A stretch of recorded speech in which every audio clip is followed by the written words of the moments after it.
Hello friends, welcome to wise winner. आज हम पढ़ेंगे मल्हार की पाठ्य पुस्तक में पार्ट 9। तो मेरे प्यारे बच्चों, आज हम हिंदी की एक बहुत ही सुंदर कविता पढ़ने जा रहे हैं जिसका नाम है चिड़िया। इस कविता को हम अच्छे से पढ़ेंगे और समझेंगे भी। अगर आपको किसी और सब्जेक्ट की वीडियो चाहिए तो आप प्लेलिस्ट में जाके उस चैप्टर को अच्छे से पढ़ भी सकते हो और समझ भी सकते हो। अगर आपको वीडियो अच्छी लगे तो वीडियो को लाइक करें और चैनल को सब्सक्राइब करें। तो चलिए शुरू करते हैं इस कविता को। चैप्टर 9, चिड़िया। तो बच्चों, इस कविता में हम एक छोटी सी चिड़िया के बारे में जानेंगे। एक छोटी सी ये चिड़िया जो है इसके बारे में हम जानेंगे। और ये चिड़िया जो है हमें बहुत ही बड़ी बड़ी बातें सिखाती है। हम यह भी जानेंगे इस कविता में कि चिड़िया कैसे पेड़ पर बैठकर गाना गाती है, वह अपनी मीठी मीठी आवाज में हमें संदेश देती है, और जंगल के सभी पक्षी कैसे मिलजुल कर रहते हैं। चिड़िया हमें कैसे सिखाती है कि हमें भी प्यार से रहना चाहिए और बिना लालच के जीवन जीना चाहिए। चिड़िया हमें कैसे सिखाएगी, मतलब चिड़िया हमें इस कविता के माध्यम से यह सिखाएगी कि हमें बिना लालच के जीवन जीना चाहिए और प्यार से रहना चाहिए। तो बच्चों, इस कविता में हम यह भी जानेंगे कि चिड़िया आजाद रहती है, उसे किसी भी चीज का लालच नहीं होता है और वह दूसरों का भी भला सोचती है। ठीक है, हमें इस कविता से बहुत ही अच्छी सीख मिलने वाली है, तो ध्यान से सुनना और समझना। तो चलिए शुरू करते हैं इस कविता को। पीपल की ऊंची डाली पर बैठी चिड़िया गाती है, तुम्हें ज्ञात क्या अपनी बोली में संदेश सुनाती है। पीपल की ऊंची डाली पर, मतलब पीपल के पेड़ की ऊंची डाली मतलब शाखा, तो पीपल की ऊंची शाखा पर बैठी चिड़िया गाती है।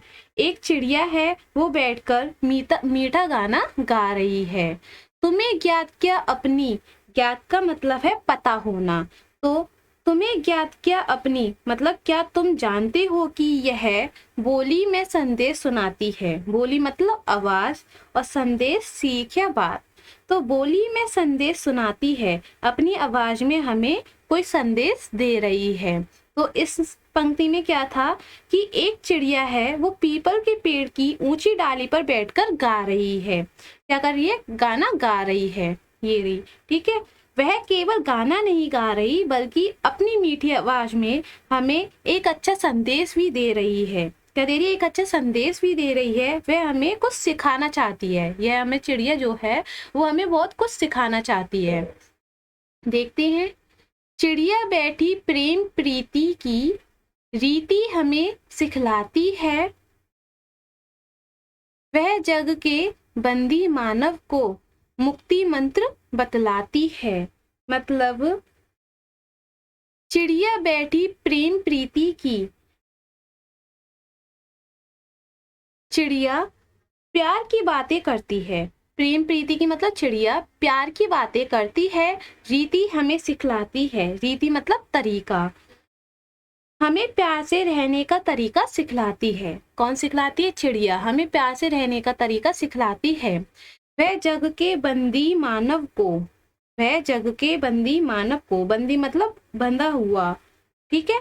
तो वह जग के बंदी मानव को मतलब वह दुनिया में फंसे हुए इंसान को, दुनिया में जो इंसान फंसा हुआ है उनको मुक्ति मंत्र बतलाती है। मुक्ति मंत्र बतलाती है। मुक्ति मतलब आजादी और मंत्र मतलब तरीका, तो आजादी का रास्ता बताती है।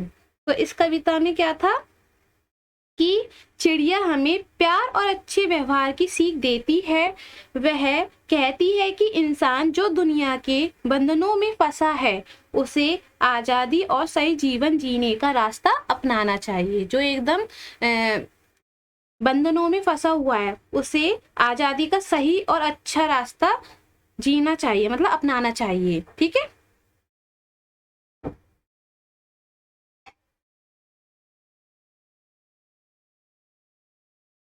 वन में जीतने, वन में जीतने पंछी है खंजन, कपोत, चातक, कोकिल, काक, हंस, सुक आदि। बास, करते सब आपस में हिलमिल। तो देखते हैं, वन में जितने पंछी हैं, मतलब जंगल में जितने भी पंछी हैं, जैसे कि खंजन, कपोत, चातक, कोकिल, काक, हंस, सुक। खंजन मतलब इसको हम खंजन ही बोलते हैं। कपोत कबूतर और कोकिल मतलब कोयल को, काक कौआ और सुक मतलब तोता। सुक का मतलब क्या है? तोता।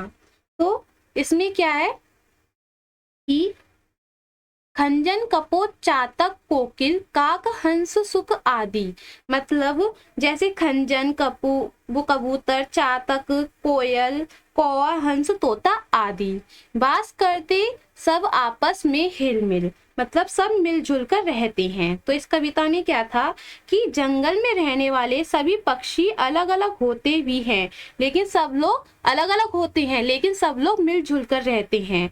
वे आपस में प्यार से रहते हैं और कभी भी झगड़ा नहीं करते हैं। अलग अलग पक्षी होते हैं, वो आपस में मिलजुल कर रहते हैं और कभी भी झगड़ा नहीं करते हैं, प्यार से रहते हैं। ठीक है, सब मिलजुल कर रहते हैं, वे सब मिलजुल कर खाते हैं, आसमान ही उनका घर है, जहाँ चाहते जाते हैं। तो क्या है इसमें? सब मिलजुल कर रहते हैं वे, मतलब सभी साथ में रहते हैं, सब मिलजुल कर खाते हैं, सब साथ में खाना खाते हैं, आसमान में ही उनका घर है। आसमान में ही उनका क्या है? घर है।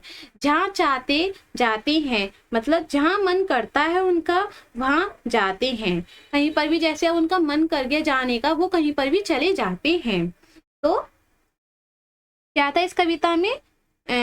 मतलब सब मिलजुल कर रहते हैं, खाते हैं और पूरा आसमानी घर है उनका, वे जहाँ चाहे वहां पर उड़ सकते हैं। ठीक है, रहते जहाँ वहां वे अपनी दुनिया एक बसाते हैं, दिन भर करते काम, रात में पेड़ों पर सो जाते हैं। तो क्या है इसमें? रहते जहाँ वहां वे अपनी, मतलब जहाँ रहते हैं वे लोग, दुनिया एक बसाते हैं, वह अपनी दुनिया बना लेते हैं। जहाँ पर भी वे लोग रहते हैं वहां पर अपनी दुनिया बना लेते हैं। दिन भर करते काम, रात में मतलब दिन भर में काम करते हैं और रात में पेड़ों पर सो जाते हैं। दिन भर में वो अपना काम वगैरह कर लेते हैं और रात में आते हैं और अपने पेड़ों पर सो जाते हैं। ठीक है,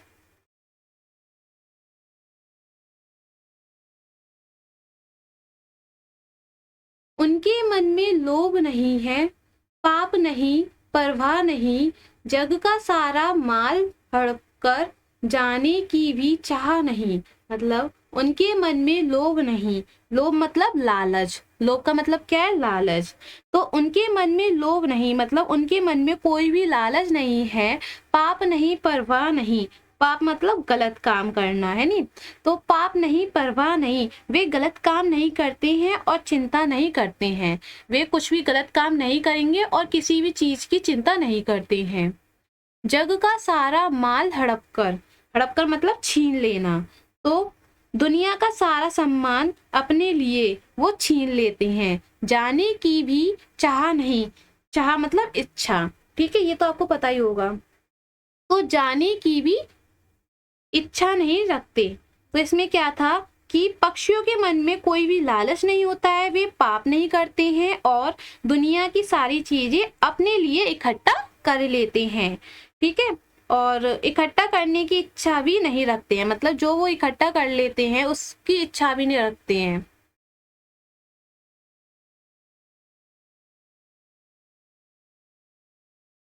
जो मिलता है अपने श्रम से उतना भर ले लेते हैं, बच जाता जो औरों के हित उसे छोड़ वे देते हैं। तो उसमें क्या है? जो मिलता है अपने श्रम से, मतलब जो उन्हें मेहनत से मिलता है उतना भर ले लेते हैं, मतलब उतना ही ले लेते हैं। जब जो उनकी मतलब श्रम से मतलब जितना वो काम करते हैं, जितना उनकी वो होती है चाह, उसी को हिसाब से उन्हें मिलता है, उतना ही वो भर लेते हैं। बच जाता जो औरों के हित, मतलब उसे जो बच जाता है दूसरों के लिए उसे छोड़ वे देते हैं, उसे दूसरों के लिए वो छोड़ देते हैं। तो उसमें क्या था, पक्षी अपनी मेहनत से जो मिलता है, उनको जो अपनी मेहनत से मिलता है वह उसी को ले लेते हैं और बाकी दूसरों के लिए छोड़ देते हैं। ठीक है। सीमाहीन गगन में उड़ते निर्भय विचरण करते हैं, नहीं कमाई से औरों की अपना घर वे भरते हैं। सीमाहीन गगन से उड़ते मतलब सीमाहीन, गगन मतलब आसमान, गगन का मतलब क्या, आसमान। ठीक है। तो सीमाहीन गगन में उड़ते, बिना सीमा वाले आसमान में उड़ते हैं, जो बिना सीमा वाले होते हैं ना वो आसमान में उड़ते हैं। जैसे कि देखिए ये निर्भय विचरण करते हैं, निर्भय का मतलब बिना डर के, और विचरण मतलब घूमना, तो बिना डर के घूमते हैं। नहीं कमाई से औरों की, मतलब अपना दूसरों की कमाई से, सॉरी, नहीं कमाई से औरों की, दूसरों की कमाई से अपना घर भी भरते हैं। दूसरों की कमाई से अपना घर नहीं वो भरते हैं, अपना घर नहीं भरते, मतलब दूसरों की कमाई होती है उससे अपना घर नहीं भरते हैं। ठीक है। मैं क्या कर रही हूँ, पहले मैं 1 to 1 मतलब लाइन को अच्छे से समझा रही हूँ, उसका कठिन भी बता रही हूँ जो आपको नहीं पता होगा। फिर उसके बाद जो पूरी पंक्ति मैं लाइन टू लाइन समझाकर फिर उस पूरी पंक्ति का मतलब बता रही हूँ कि इसका मतलब क्या है। जैसे कि मैंने अब इसको पूरा अच्छे से समझा दिया, लाइन वाइज लाइन है नहीं, फिर मैं उसका पूरे से समझा रही हूँ इस पंक्ति में क्या क्या दे रखा है। ठीक है, जिससे कि आपको अच्छे से समझ में भी आए, है नहीं। तो चलिए दूसरा शुरू करते हैं।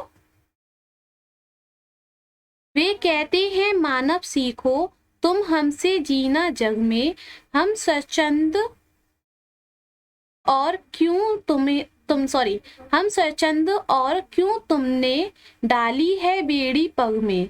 मतलब वे कहते हैं मानव सीखो, मतलब वे इंसान से कहते हैं सीखो। वे क्या कहते हैं इंसान से, तुम भी सीखो। तुम हमसे जीना जग में, मतलब हमसे जीने का तरीका सीखो। वे इंसान से क्या कहते हैं कि तुम हमसे जीने का तरीका सीखो। हम स्वच्छंद और क्यों तुमने, स्वच्छंद मतलब आजाद। ठीक है, स्वच्छंद का मतलब आजाद।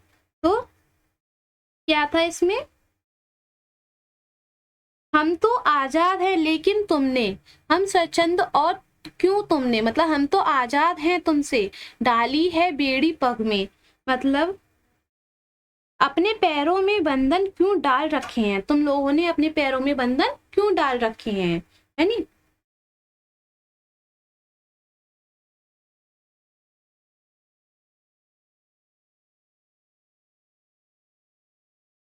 तुम देखो हमको फिर अपनी सोने की कड़ियां तोड़ो, ओ मानव तुम मानवता से द्रोह भावना को छोड़ो। तो इसमें क्या था, तुम देखो हमको फिर अपनी, मतलब हमें देखो, सोने की कड़ियां तोड़ो, मतलब अपने बंधन तोड़ दो, क्या है, अपने बंधन तोड़ दो। ओ मानव तुम मानवता से, मतलब हे इंसान तुम मानवता से द्रोह भावना को छोड़ो, मतलब नफरत छोड़ दो। ठीक है। पीपल की डाली पर चिड़िया यही सुनाने आती हैं, बैठ घड़ी भर हमें चकित कर, गा कर फिर उड़ जाती हैं। क्या था, पीपल की डाली पर चिड़िया यही सुनाने आती है, बैठ घड़ी भर हमें चकित कर, गा कर फिर उड़ जाती है। ठीक है। तो इसमें क्या था कि पीपल की डाली पर चिड़िया, मतलब चिड़िया पेड़ पर बैठकर यही सुनाने आती है, यह संदेश देने आती है हमें। बैठ घड़ी भर हमें चकित कर, मतलब थोड़ी देर बैठकर हमें खुश करती है, चिड़िया जो है थोड़ी देर बैठकर हमें खुश करती है, गाकर फिर उड़ जाती है, गाना गाकर फिर से उड़ जाती है। तो इस ये तीनों पंक्ति थी, इसमें क्या क्या दे रखा था, चिड़िया इंसानों से कहती है कि तुम हमसे जीना सीखो। चिड़िया इंसानों से क्या कहती है कि तुम हमसे जीना सीखो, और हम आजाद हैं लेकिन तुम अपने आप को बंधनों में बांध लेते हो। चिड़िया तो आजाद है लेकिन वो इंसानों से कहती है कि तुम अपने आप को बंधनों में बांध लेते हो। तुम अपने अंदर की बुराइयां छोड़ो और प्यार से रहो। वो इंसानों को सिखाती है कि तुम अपने अंदर की बुराइयों को छोड़ो और प्रेम से रहो। चिड़िया यही संदेश देकर फिर उड़ जाती है। तो इसके कवि कौन है? आरसी प्रसाद सिंह। इसके कवि कौन है? आरसी प्रसाद सिंह। ये याद रखना क्योंकि पेपर में ये पूछ सकती हैं, ठीक है। तो बच्चों, इस कविता में हमने क्या सीखा? हमने सीखा कि कविता से हमें यह सीख मिलती है कि हमें हमेशा मिलजुल कर रहना चाहिए और हमें किसी से भी लड़ाई नहीं करनी चाहिए, हमें किसी भी चीज़ का लालच नहीं करना चाहिए, हमें अपनी मेहनत से ही काम करना चाहिए, ठीक है। और दूसरों के साथ प्यार और मदद का व्यवहार करना चाहिए, मतलब दूसरों के साथ हमें प्यार से रहना चाहिए और उनकी मदद करनी चाहिए। और सबसे बड़ी बात तो यह है कि हमें चिड़िया की तरह खुश, आजाद और अच्छे इंसान बनना चाहिए, ठीक है। तो बच्चों, अब सबको यह कविता कैसी लगी? आप सबको यह कविता कैसी लगी आप मुझे कमेंट करके जरूर बताना, ठीक है।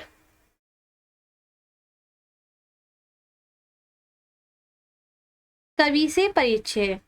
आरसी प्रसाद सिंह प्रकृति और जीवन संघर्षों को अपनी रचनाओं में प्रमुखता से चित्रित करने वाले कवि हैं। वे अपनी रचनाओं में प्रेम, करुणा, त्याग, बलिदान, मुक्ति और मिलजुल कर एक सुंदर संसार रचने की कल्पना करते रहे हैं। जैसा कि चिड़िया कविता में भी आपने पढ़ा, उन्होंने चिड़िया के माध्यम से कितनी सुंदर बात कही है। चिड़िया बैठी प्रेम प्रीति की रीति हमें सिखलाती है। वह जग के बंदी मानव को मुक्ति मंत्र बतलाती है। कलापी और आरसी उनके चर्चित कविता संग्रह हैं, ठीक है। और इनका जन्म कब हुआ था? 1911 में और इनकी मृत्यु 1996 में, ठीक है। अब हम मिलते हैं अगले नेक्स्ट वीडियो में। अब वीडियो कैसा लगा आप मुझे कमेंट करके जरूर बताना, ठीक है।